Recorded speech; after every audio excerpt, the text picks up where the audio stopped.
Welcome Internet. Today we're going to be talking about pseudologia fantastica, also called mythomania and pathological lying and compulsive lying. So one of the reasons why I wanted to talk about this is that it's a syndrome that I found very interesting and very challenging, both intellectually and clinically speaking, i.e. with the work with the patients that have this syndrome. So in this video I'm going to explain what it is, how it manifests, what are perhaps the causes, at least theoretically, and also, very importantly, how to work with people who have pseudologia, at least on a psychological, therapeutic level. So let's start by defining what is pseudologia. Pseudologia is a form of compulsive lying in which the individual cannot refrain from speaking the untruth. That lie is something that the individual is aware of, so it's not a delusion. The person is aware of but doesn't want to admit to the fakeness of it, so they're going to present it as real. And often what they're trying to do is to create a sense of sympathy, attention, or admiration from the others. That lie can be very easily debunked, so it's not about the thoroughness of the lie. It's also not inherently to gain a financial advantage or to elevate status, not directly. It's more about being able to present one's internal fantasies as real to the other and for the other to believe it. And that's a bit of how it works. The fundamental dynamics is that the individual who has pseudologia enjoys telling lies to others. And it's something that they find very, very pleasurable, which is very, very different from the normal lie, which is a lie that often puts us in a position where we feel uncomfortable, we don't like lying, we do it kind of as a last resort, or to preserve the narcissism of the person in front of us. For example, we might not say, "Oh, well, you look like you've had a bad night," if you know that the person doesn't take it too well to physical attributions. And you might not say it, or you might say, "Oh, you look fine." And we've all done this, like you received a gift that you don't like, you say, "Thank you, that was very nice of you." So those types of lies, white lies, right, are necessary for the functioning of society. And everyone lies, as Dr. House would say in the show. Lying is to an extent normal. However, in pseudologia, it goes beyond that, because the goal isn't to preserve someone's ego or to get out of trouble, like saying to your boss you're 5 minutes late because your alarm didn't ring when you were just late because you didn't get out of bed on time. See, there's a lot of points where lying is useful, but in pseudologia, it goes beyond that. It's no longer about the usefulness of the lie. It's about enjoying the lie itself, and the creation of the lie is something that's thrilling, something that's exciting. And I think that people with pseudologia often try and do that. They try and become exciting for the other people by telling those lies. For example, someone with pseudologia might lie on their belongings, like they might say, "I have a massive house in Beverly Hills, I have a Lamborghini." All of these things are easily debunkable, especially now with the internet, where you can just tap in someone's name and see if they're really what they say they are, right? So it's not about the credibility of the lie. It's about really the enjoyment of exciting something in the other, stimulating something in the other, as they stimulate something in themselves when they do it. So it's a very, very interesting back and forth between stimulating something within for the pathological liar and stimulating something without. I should also add that the pathological lying isn't necessarily there to be financial abuse.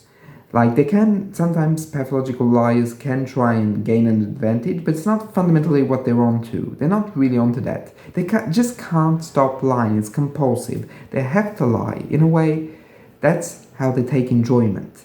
So that form of enjoyment is something that's going to make psychotherapy very complicated, because fundamentally, at least in my perspective and in the theories that I use, like psychodynamic or existential, psychotherapy is always complicated. Even when people are completely 100% dedicated to it, it's always very hard to change. always, even if you want it, even if you're willing it. You still might not be able to achieve as much as you want, or maybe you might not be 100% able to go as far as you can. That being said, those are for people that want to change. It's very hard. Someone that doesn't want to change, someone that takes full and absolute enjoyment in the lie, well, they're not really there to change.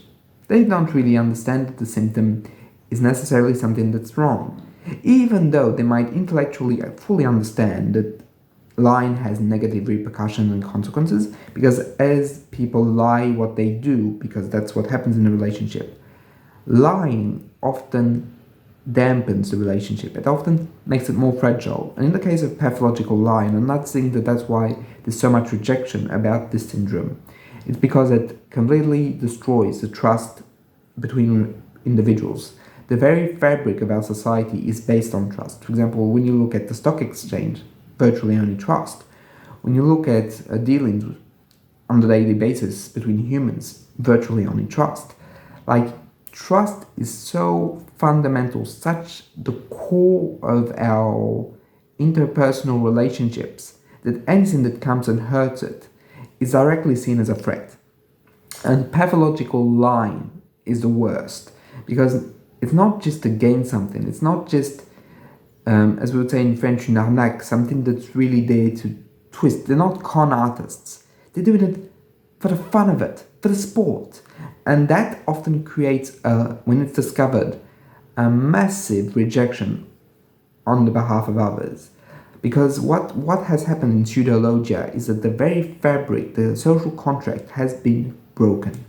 At least that's how I conceive of it. That because all lies imply something, they imply the truth.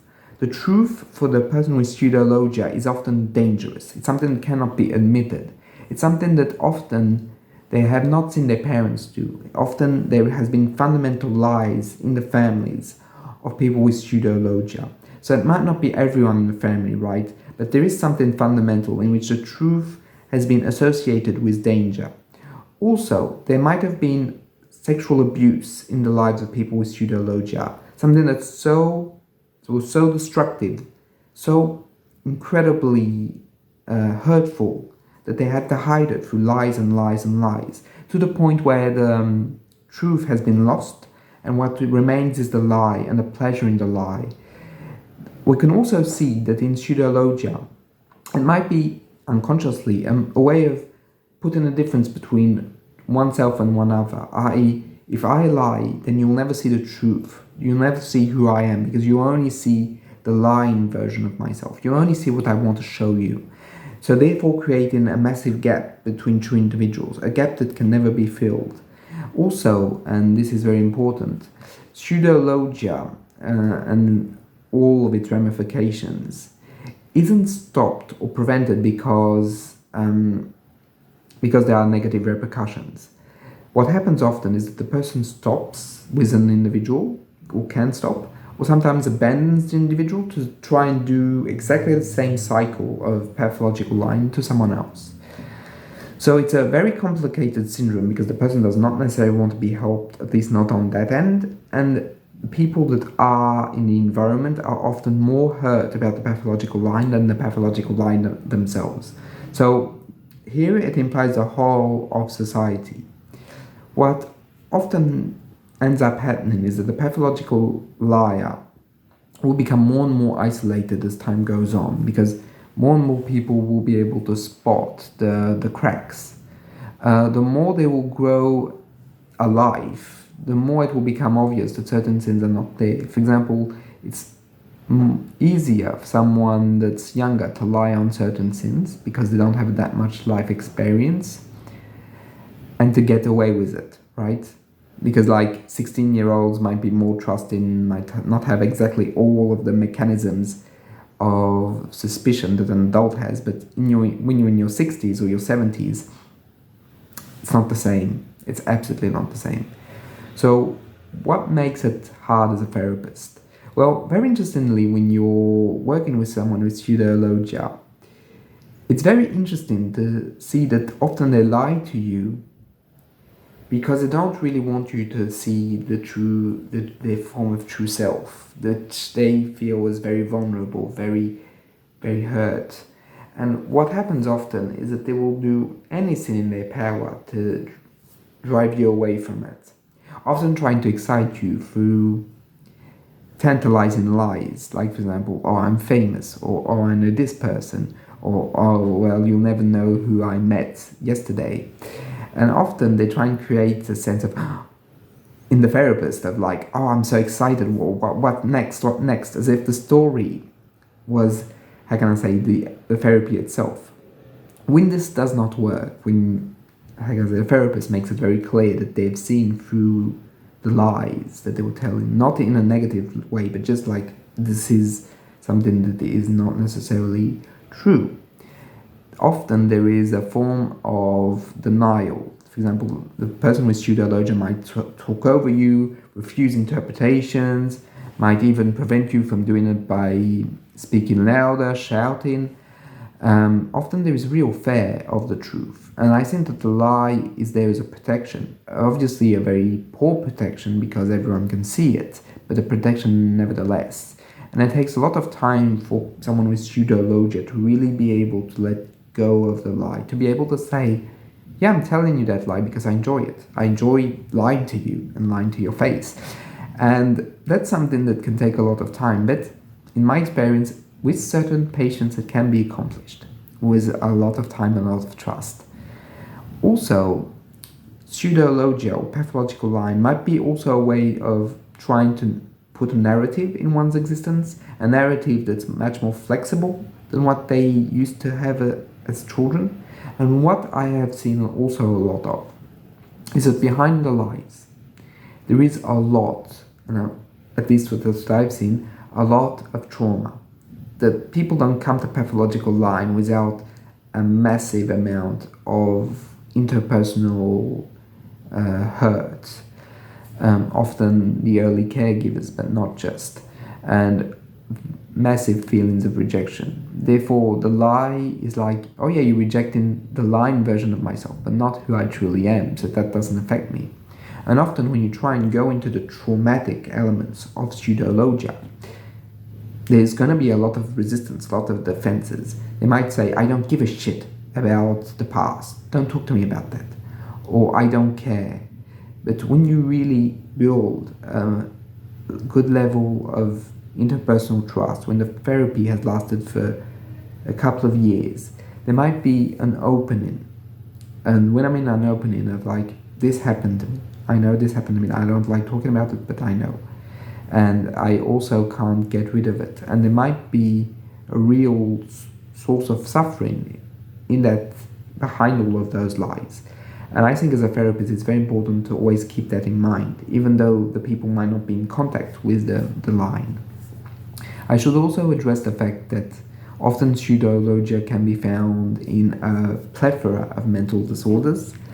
So it can be a personality disorder, like in borderline, antisocial, and also narcissism, but it can also be found in psychopathy. The diverse range of sins, I think, does not necessarily, how can I say, take anything away from what I've said, because what I have seen in many patients. I haven't seen thousands of patients with pseudologia, obviously, but I've seen a couple of them. And I do think that there is a commonality to all of them. That the lie is there to protect them from the truth. The truth has become destructive, has become hurtful. In a way, their sense of self and identity is linked with the lies that they can tell and the effect that they can provoke, that effect granting them their identity, i.e., I am perceived through the lies that I say. And even in a negative and bad repercussions, they're still perceived, but then it's negative, i.e., they can interchange with people and they have an interpersonal relationship in which they're still there, much more present than it would be if they were not lying. And that lie, as bad as it is, guarantees their sense of self. Whereas once the sense of self is gone, or the truth is there, it breaks the sense of self. in a way, and I'm connecting it to that, and this is my personal connection, it's not what any author has ever said, but in a way it seems that for me, the truth has become something of sin in itself, or to take another word, it's a phenomenon that's so incredibly beyond understanding that only breaks down the individual. What Lacan would have called the real, right? And I think that the truth in pseudologia has that aspect of something that fundamentally does not support identity, but breaks it down, destroys it. Because there is something of the false self that's there present, and the truth makes this false self just liquefy itself. So there's a real true danger because the sense of identity is completely binded with the false self, with all those lies, with all that excitement.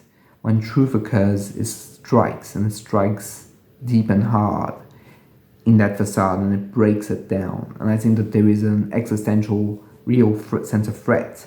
Therefore, there's going to be a lot of defense. Sometimes even like despising the therapist for even trying or attempting.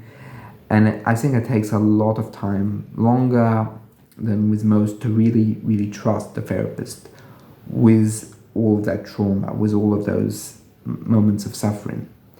So that was pretty much my take on pseudologia. I hope you enjoyed it. Of course, I don't want you to think that this is dogmatic and this is the truth. This is my perspective on the phenomena. You're completely free to just have your perspective on it. And if you want to say anything, if you want to communicate with me, feel free to drop by in the comments. I'll see you in the next one.